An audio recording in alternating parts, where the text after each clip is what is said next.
Il était une fois, au temps où la magie existait encore, un royaume aux prises avec les pays voisins. La guerre faisait rage et la piètre préparation stratégique du royaume la menait vers une défaite certaine. Tandis que la capitale était assiégée, les ressources s'appauvrissaient.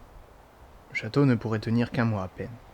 Les stratèges peinaient à voir la situation clairement et les forces armées étaient d'une maigre utilité. Le roi, plaçant son espoir où il put, dut s'en remettre à une légende. Demeurerait dans les bois oubliés, à quelques jours de marche d'ici, un être éternel, au savoir millénaire. Un djinn selon certains, le vent lui-même selon d'autres. Il aurait fait le tour du monde et connaîtrait toutes les batailles. Lui seul pourrait trouver un moyen de les sauver de leur destin.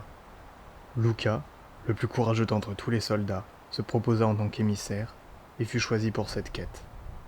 Il devrait revenir 3 semaines plus tard, avec assez de sagesse pour obtenir la victoire.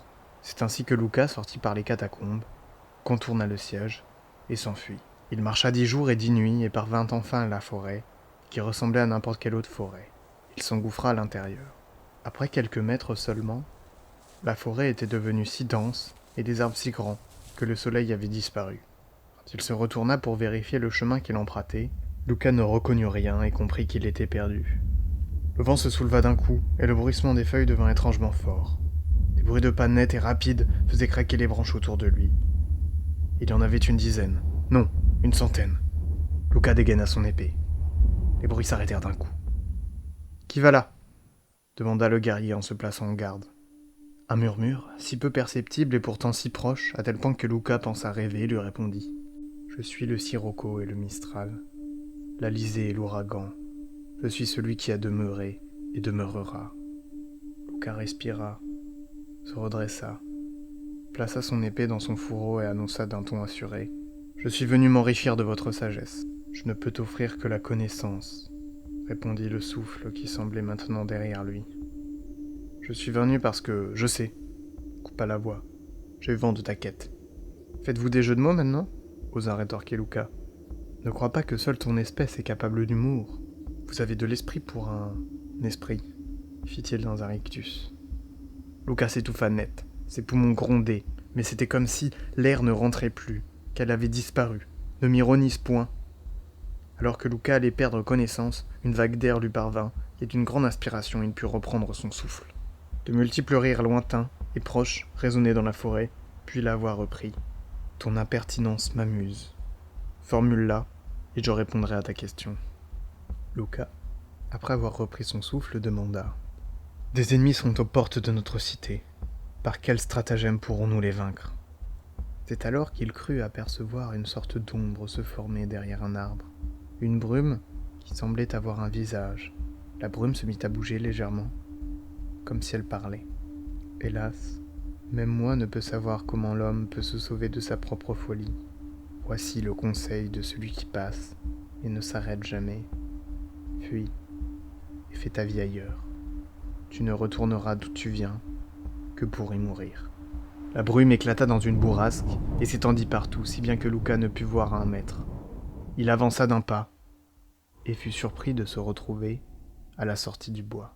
Je pourrais m'enfuir, se dit-il, mais je ne serai plus que l'ombre de moi-même.